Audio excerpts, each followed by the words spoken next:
So hello everyone दोस्तों, कैसे हैं आप लोग। आज है हमारा 1000 वीडियोस की सीरीज का 220 नंबर का वीडियो। फ्रेंड्स, आज की वीडियो में मैं बात करने वाला हूँ रैंक ऑफ मैट्रिक्स किस तरह से डिटरमाइन करते हैं। बट यहाँ पे आज हम एक नए मेथड की चर्चा करने वाले हैं कि हमारे पास में अगर नॉर्मल फॉर्म में कन्वर्ट करके and then rank of matrix determine करने के लिए बोला जाए तो हमें किस तरह से करना पड़ेगा। देखिए, क्वेश्चन हमारे पास क्या बोलता है, find rank of matrix A by reducing it into normal form. जहां पे हमें मैट्रिक्स ए दे दी गई है, जिस मैट्रिक्स का ऑर्डर हमारे पास क्या है 3 क्रॉस 4, इट मीन्स हमारे पास 3 रोज है एंड 4 कॉलम्स है। ओके, यहाँ पे फर्स्ट ऑफ ऑल तो इस क्वेश्चन में जो टर्म्स गिवन है, इन टर्म्स के बारे में आप जान लीजिए कि ये टर्म्स आखिर क्या होती है। यहाँ पे यूज में हुई है, देखिए, एक तो हमारे पास नॉर्मल फॉर्म, एक हुई है rank of matrix. First of all rank of matrix जानिए, रैंक ऑफ मैट्रिक्स आखिर क्या होती है। पहली चीज तो रैंक ऑफ मैट्रिक्स की मैंने detailed video with full explanation हमारी वीडियो नंबर 121 में ऑलरेडी मैंने बता चुका हूं, जो कि आप टैब से क्लिक करके भी देख सकते हैं। ओके, यहाँ पे अगर मैं डेफिनेशन की बात करूं तो रैंक ऑफ मैट्रिक्स जो होती है वो होती है the rank of A matrix is the largest order of a non zero minor of the matrix. अब देखिए, यहाँ पे माइनर टर्म यूज में हुआ है, तो अगर मैं 3 क्रॉस 4 ऑर्डर की मैट्रिक्स के लिए माइनर की बात करूँ ना, तो देखिए माइनर जो हमारे पास होता है वो क्या होता है ना, कि हमारे पास कोई भी एक मैट्रिक्स है, यानी कि m क्रॉस n अगर मैं मानता हूँ किसी एक मैट्रिक्स का ऑर्डर, तो उसमें से m रोज है एंड n कॉलम्स है। तो यहाँ पे m में से भी आप सेम नंबर को माइनस करिए एंड n में से भी आप सेम नंबर को माइनस करिए। मेरे कहने का मतलब है कि यहाँ पे अगर मैं 3 में से 1 माइनस करता हूँ तो 2 रोज आएगी एंड 4 में से 1 माइनस करता हूँ तो 3 कॉलम्स आएंगे। इट मीन्स 2 क्रॉस 3 ऑर्डर की हमारे पास में इस मैट्रिक्स में से कोई सी भी आप एक मैट्रिक्स को उठा लेंगे ना, तो यहाँ पे with 2 rows and 3 columns, with 2 rows and 3 columns, with 2 rows and 3 columns की ऑर्डर की कोई सी भी मैट्रिक्स जो होगी वो इस 3 क्रॉस 4 ऑर्डर की मैट्रिक्स की माइनर कहलाएगी। ओके, अब ये बात तो हुई मैंने जब 1 माइनस किया, इनमें से अगर आप 2 माइनस करोगे दोनों में से, तो आपके पास में उस ऑर्डर की इनमें से कोई सी भी मैट्रिक्स उसकी माइनर होएगी। ओके, यहाँ पे इन्होंने जो बात बोली है वो बोली है the rank of A matrix is the largest order of a non zero minor of the matrix.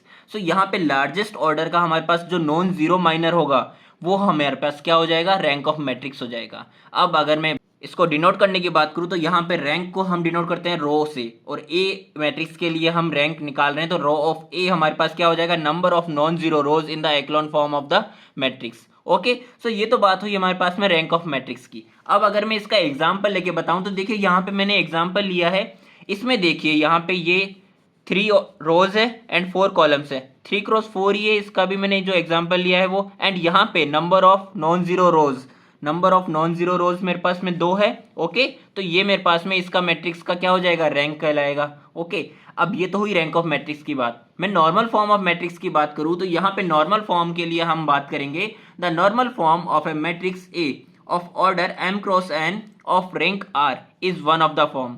हमारे पास जो नॉर्मल फॉर्म होगी किसी भी मैट्रिक्स ए की जिसका ऑर्डर m क्रॉस n है, वो इनमें चारों में से किसी भी एक फॉर्म में अगर गिवन होता है तो हमारे पास वो नॉर्मल फॉर्म कहलाएगी।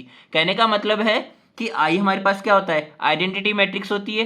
तो आइडेंटिटी मैट्रिक्स जो है वो जिस भी ऑर्डर की होगी, वो ऑर्डर हमारे पास जो है आर, वो हमारे पास क्या होगा, उस मैट्रिक्स का हमारे पास रैंक होगा। ओके, आई ऑफ आर अगर हमारे पास इस फॉर्म में है तो वो एक स्क्वायर मैट्रिक्स की फॉर्म में है। अगर मैं रॉ मैट्रिक्स की बात करूं तो हमारे पास जो आइडेंटिटी मैट्रिक्स है आर्थ ऑर्डर की, वो हमारे पास IR0 इस रॉ मैट्रिक्स की फॉर्म में होगी। अगर कॉलम मैट्रिक्स में बात करूं तो हमारे पास identity matrix m cross n order की जिसका रैंक हमारे पास R है, वो हमारे पास इस तरह से होगी। ओके, और या फिर इस तरह से होगी। तो ये हुई हमारे पास में टर्म्स की बात। अब आ जाइए क्वेश्चन पे, स्टेप 1। अब यहाँ पे इस तरह के क्वेश्चंस में जब हम डिटरमाइन करेंगे नॉर्मल फॉर्म में कन्वर्ट करके, तो आपको स्टेप 1 हमें इस तरह से लिखना है ए मैट्रिक्स को कि ये LHS एंड RHS दोनों में हमारे पास में इक्वल ही रहे। कहने का मतलब है कि हमारे पास जो ए मैट्रिक्स है 3 क्रॉस 4 ऑर्डर की, इसे हम लिख सकते हैं I3, identity matrix of 3 order की, multiplication with A and multiplication with 4th order of identity matrix. Okay, यहाँ पे हम जब इन तीनों को आपस में मल्टीप्लाई करेंगे तो भी मेरे पास में ए मैट्रिक्स जो है 3 क्रॉस 4 की वही आने वाली है। अब ये जो प्रॉपर्टी थी ये हमारे पास थी multiplication property of identity matrix, जहां पे हमने बात की थी कि अगर मैं प्री मल्टीप्लिकेशन करता हूं I3 के साथ में, हमारे पास कोई भी एक मैट्रिक्स होगी ए, जिसको अगर मैं आइडेंटिटी मैट्रिक्स ऑफ ऑर्डर 3 के साथ मल्टीप्लाई करता हूँ। प्री मल्टीप्लीकेशन है, देखिए यहाँ पे जो आइडेंटिटी मैट्रिक्स है वो ए मैट्रिक्स से पहले है, तो इसका मल्टीप्लाई भी हमारे पास ए आएगा। एज इट इज अगर मैं पोस्ट मल्टीप्लीकेशन करता हूँ विथ I3, ए मैट्रिक्स का I3 के साथ पोस्ट मल्टीप्लीकेशन किया तो भी मेरे पास ए ही आएगा। ओके, सो अगर मैं इन दोनों को कंक्लूड करके बोलूँ तो मैं ऐसे लिख सकता हूँ ना, I3 इज इक्वल टू ए। अब ये तो मैंने जब के लिए बात की है जब मेरे पास जो ये ए मैट्रिक्स है इसका भी ऑर्डर हमारे पास क्या होगा, 3x3 ही होगा। और इसके पीछे मैंने बेसिस जो यूज में लिया है वो क्या है कि हमारे पास जो मल्टीप्लिकेशन रूल होता है ना मैट्रिक्स को मल्टीप्लाई करने का, वो क्या होता है ना कि हमारे पास अगर हम किसी दो मैट्रिक्स को मल्टीप्लाई कर रहे हैं तो उनकी अगर मैं इन जनरल बात करूं कि हमारे पास ए मैट्रिक्स का जो ऑर्डर है वो m×n है एंड बी मैट्रिक्स का ऑर्डर है n×p, तो ये जो सेकंड है इसका एलिमेंट एंड ये जो फर्स्ट एलिमेंट है इसका, ये दोनों आपस में सेम होने चाहिए, तब हमारे पास जो रिजल्टेंट मैट्रिक्स आएगी इन दोनों के मल्टीप्लिकेशन से, उस रिजल्टेंट मैट्रिक्स का जो ऑर्डर होगा वो होगा m×p होगा। ओके, सो यहाँ पे अगर मेरे पास ए एंड बी मैट्रिक्स दोनों 3x3 ऑर्डर की है जिनमें 3 एंड 3 सेम है, तो जो मेरा रिजल्टेंट मैट्रिक्स आएगा उसका ऑर्डर मेरे पास क्या आएगा, 3x3। एज इट इज अगर हमारे पास जो ए मैट्रिक्स है, जो ए मैट्रिक्स है बीच में, इस ए मैट्रिक्स का ऑर्डर हमारे पास जो क्वेश्चन में गिवन है 3x4 हो, तो देखिए यहाँ पे हमारे पास में, देखिए यहाँ पे हमारे पास अगर ए मैट्रिक्स का ऑर्डर 3x4 है तो टू मेक मल्टीप्लिकेशन पॉसिबल, इसका मल्टीप्लिकेशन पॉसिबल करने के लिए मुझे जो ए मैट्रिक्स है, ए मैट्रिक्स जो 3x4 ऑर्डर की है उसको I4 के साथ मल्टीप्लाई करना पड़ेगा, क्योंकि यहाँ पे 3x4 है तो यहाँ पे इस 4 के साथ में जो दूसरी मैट्रिक्स है उसका भी ऑर्डर हमारे पास फर्स्ट एलिमेंट 4 ही होना चाहिए, जिससे रिजल्टेंट मैट्रिक्स का मेरे पास ऑर्डर क्या आएगा, 3x4 आएगा। ओके, अब ये 3x4 जो मेरे को रिजल्टेंट मिला है यहाँ से इस मैट्रिक्स से, उसको हमें मल्टीप्लाई किससे करना है, देखिए I3 A I4, तो यहाँ पे हमने इसकी बात कर ली है, इससे हमारे पास जो रिजल्टेंट मैट्रिक्स आई है उसका ऑर्डर हमारे पास क्या है, 3x4 है। एंड ये जो हमारे पास में यूनिट मैट्रिक्स बची है इसका ऑर्डर हमारे पास क्या है, 3x3 है, तो ये दोनों भी मेरे पास में सेम है। एंड देन इन दोनों के मल्टीप्लिकेशन से जो रिजल्टेंट मैट्रिक्स निकल के आएगी उसका ऑर्डर क्या होगा, 3x4 होगा। ओके, तो इस कारण से टू मेक मल्टीप्लिकेशन पॉसिबल हमें यहाँ पे लिखना पड़ा है I3 multiplication with A I4। Okay, जिससे मेरे पास में जो रिजल्टेंट मैट्रिक्स होगी उसका ऑर्डर भी हमारे पास में A ऑफ 3x4 ही आएगा। ओके, सो ये तो हुई फर्स्ट स्टेप जमाने की बात।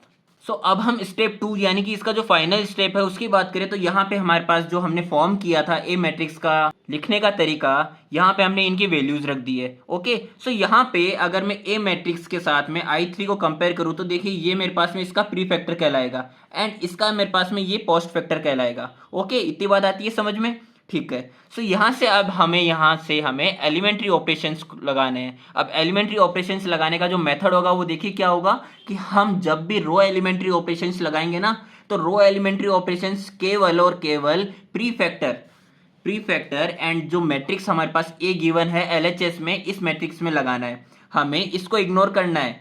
जब हम रो एलिमेंट्री ऑपरेशंस लगाएंगे तब हमें जो पोस्ट फैक्टर मैट्रिक्स है इसको हमें इग्नोर करना है। एंड एज इट इज जब हम कॉलम एलिमेंट्री ऑपरेशंस लगाएंगे तब हमें पोस्ट फैक्टर के साथ लगाएंगे और ए जो मैट्रिक्स है LHS में इसके साथ लगाएंगे। उस टाइम हमें जो मैट्रिक्स है I3 इसको हमें इग्नोर करना पड़ेगा। आती है इतनी बात समझ में। अब ये तो हमने बात की कि एलिमेंट्री ऑपरेशंस लगाना है, बट एलिमेंट्री ऑपरेशंस लगाने के पीछे कोई एम भी तो होना चाहिए कि आपको कब तक एलिमेंट्री ऑपरेशंस लगाते रहना है। सो एलिमेंट्री ऑपरेशंस हमें तब तक लगाने हैं जब तक कि हमारे पास में मैट्रिक्स ए है, जो LHS में हमारे पास मैट्रिक्स ए गिवन है, ये मैट्रिक्स ए रिड्यूस ना हो जाती है नॉर्मल फॉर्म में, जो नॉर्मल फॉर्म हमने बात की थी। इट मीन्स हमें यहाँ से किसी भी तरह से यहाँ से इस मैट्रिक्स से किसी भी ऑर्डर की आइडेंटिटी मैट्रिक्स में फॉर्म करना है इसको। ओके, सो देखिए यहाँ पे मैंने हमारी मैट्रिक्स की वैल्यूज को रख दिया है। अब फर्स्ट ऑफ ऑल जो मैंने फर्स्ट ऑपरेशन लगाया है रॉ एलिमेंट्री ऑपरेशन, वो रॉ एलिमेंट्री ऑपरेशन लगाया मैंने R2 में। R2 में ही क्यों लगाया, क्योंकि देखिए यहाँ पे मेरे को 1 1 1 दिख रहा है इन तीनों रो में।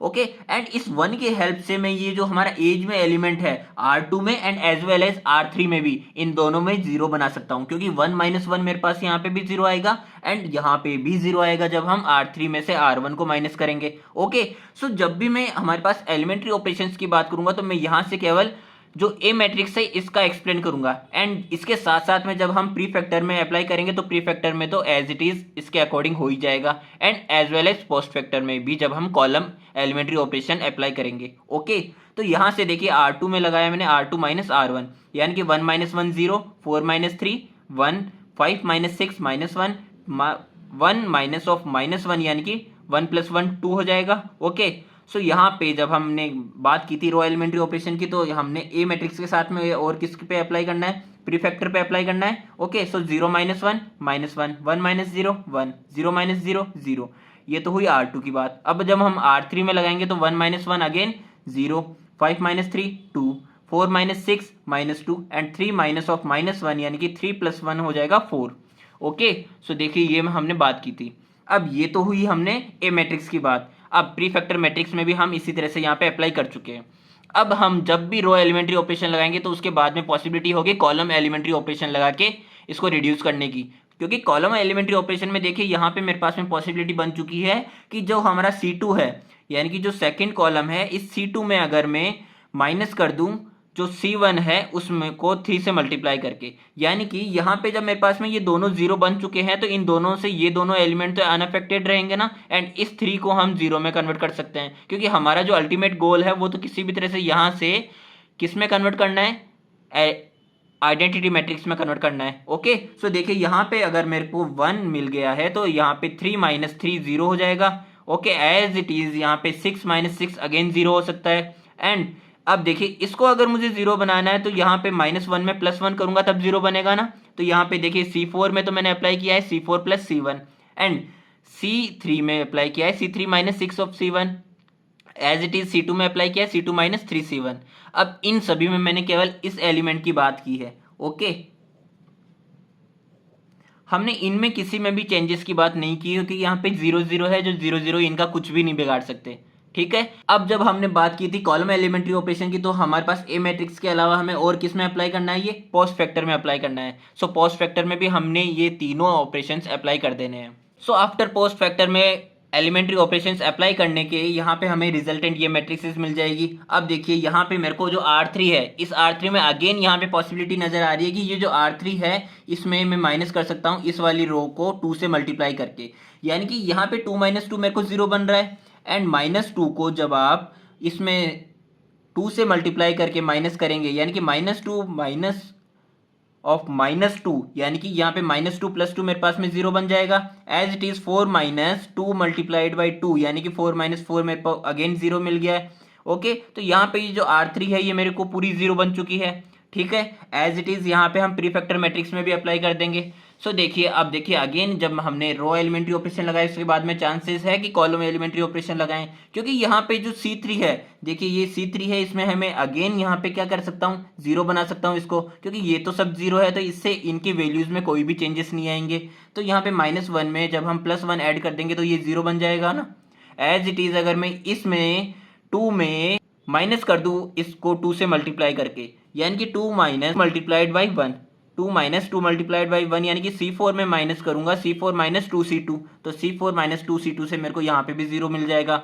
ओके, अब देखिए ये वाली चीज मुझे क्या नजर आ रही है, ये मेरे को आइडेंटिटी मैट्रिक्स में कन्वर्ट होता हुआ दिख रहा है ना, हो चुका है identity matrix of second order. Okay, तो यहाँ पे 2 × 2 जो स्क्वायर मैट्रिक्स है आइडेंटिटी मैट्रिक्स, इसमें कन्वर्ट हो चुका है हमारा। एंड इसके अकॉर्डिंग हमने ये वाला जो कॉलम एलिमेंट्री ऑपरेशंस थे ये हमने पोस्ट फैक्टर मैट्रिक्स में भी अप्लाई कर चुके हैं, जिसके बाद हमारे को ये मैट्रिसेस मिल चुकी है।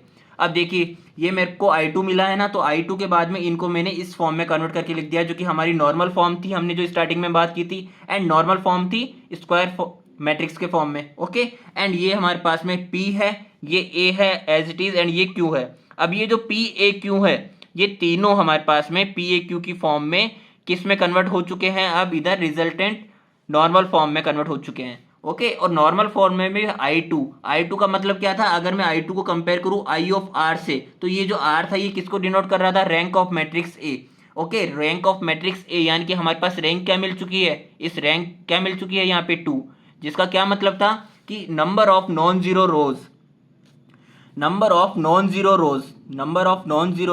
इन ए मैट्रिक्स। ओके, एंड जो P एंड Q हमें मिले हैं वो हमारे पास में आफ्टर ऑल कन्वर्टेड हो चुके हैं नॉन सिंगुलर स्क्वायर मैट्रिसेस में, कि हमारे पास जो नॉन सिंगुलर स्क्वायर मैट्रिसेस होती है वो ऐसी स्क्वायर मैट्रिसेस होती है जिनका A इनवर्स डिफाइंड होता है, यानी कि यहाँ पे P inverse and Q inverse इन दोनों का डिफाइन है। अब P इनवर्स डिफाइन होने का मतलब है कि जब भी हम P इनवर्स निकालते हैं तो उसका फॉर्मूला क्या होता है, adjoint of P divided by determinant of P।